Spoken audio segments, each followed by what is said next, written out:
Whether you love it or hate it, you can't really deny that Neil Gaiman's Sandman was a seminal comic book series in the late 80s and early 90s. It was a result of that maturing period of the medium in the 80s.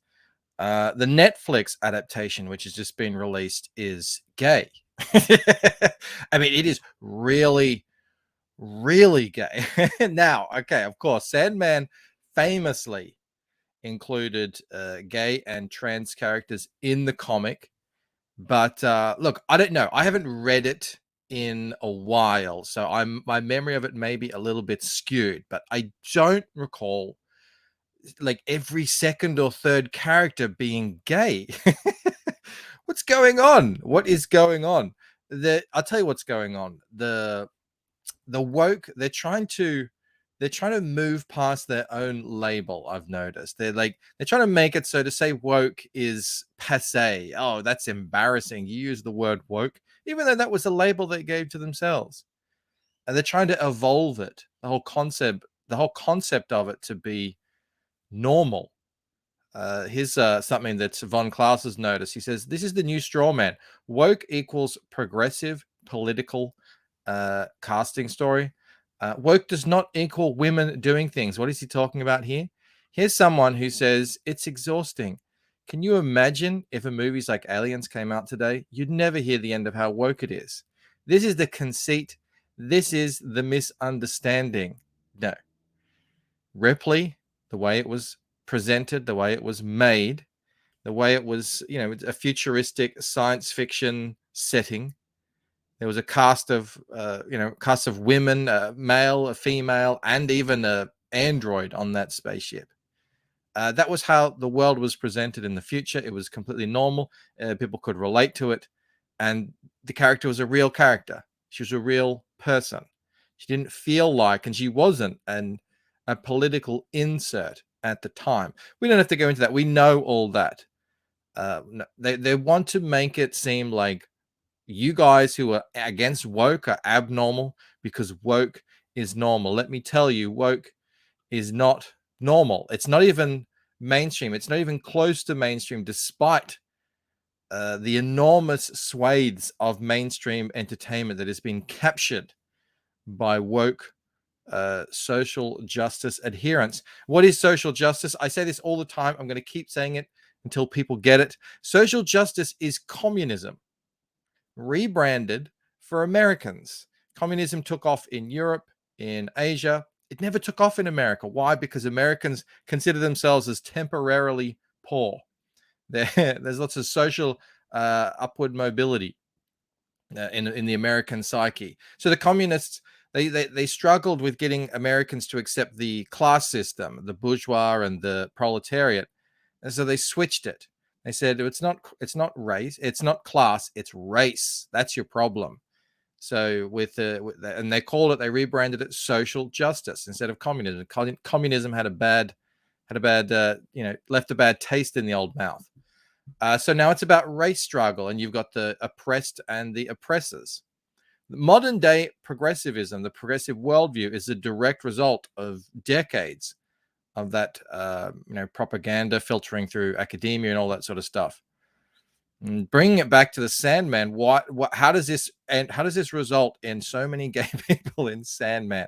Well, it comes back to the progressive idea of representation. And the whole thing about these things is, there's always a nugget of truth to it. There was a time when what was being represented on television and movies was not an accurate portrayal of the reality of life out there.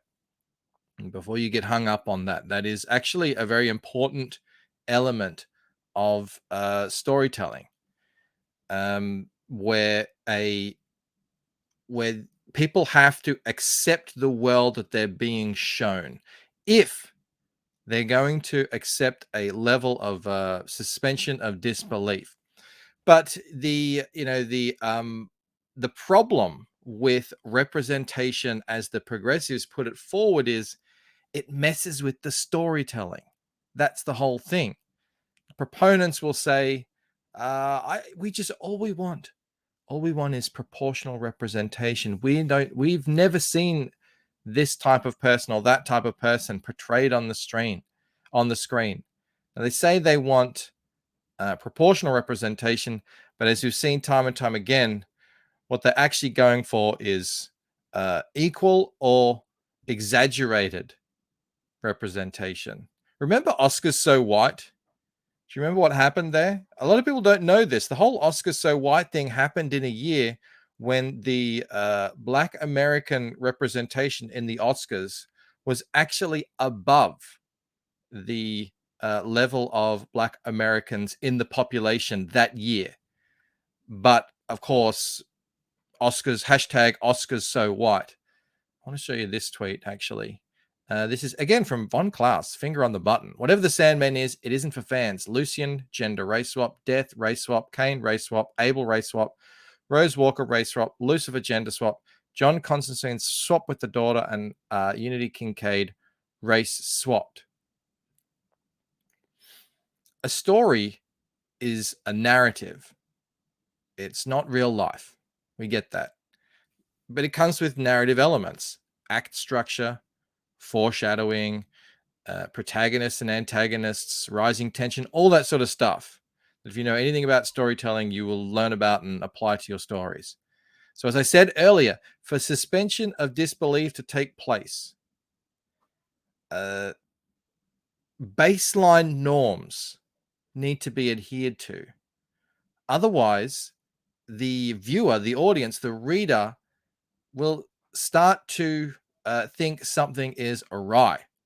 And people must behave in a way that we know them. Like if people just started speaking gobbledygook instead of English, even if it's set in a fantasy setting, it wouldn't work as a story. People understand that. Especially in a story that's set in our world, it must in some way resemble our world in a way that we can sort of find a footing as the audience. Now, counterintuitively, this is actually especially important in fantasy, because if we're going to accept the fantasy elements, we have to have a sort of a baseline that we are grounded in. You know, anyone who's written fantasy will understand this and know it and realize it. You know, because you're going to get the critics are saying, you're complaining about this and that in a world where there's, you know, a representation of dreams is using magic sand and there's magic rubies and all that sort of stuff. Yes, the baseline is actually very important to that. And, you know, again, there's certain things that just don't happen in a story. One of them, very importantly, is you cannot have coincidences in your narratives. That's a key difference between real life and a story. In real life, coincidences happen all the time, never in a narrative. And if they do, they have to be very carefully constructed and explained. And usually they just straight out don't happen. And that's probably the real reason why this whole thing just feels so forced diversity. It's why Mitch and Cam, remember Mitch and Cam from Modern Family, are like two of the most beloved characters in modern storytelling. They were, you know, a massive hit. Everyone loved them.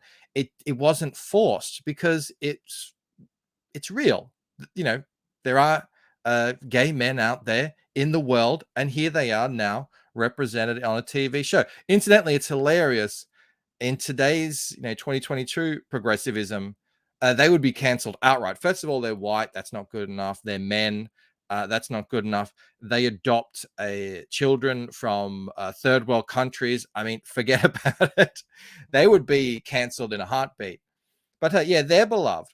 But this Sandman adaptation, it feels forced. Why? It's the coincidence. It's the coincidence of every second character being gay. It's just not believable. There aren't that many gay people in the world, believe it or not.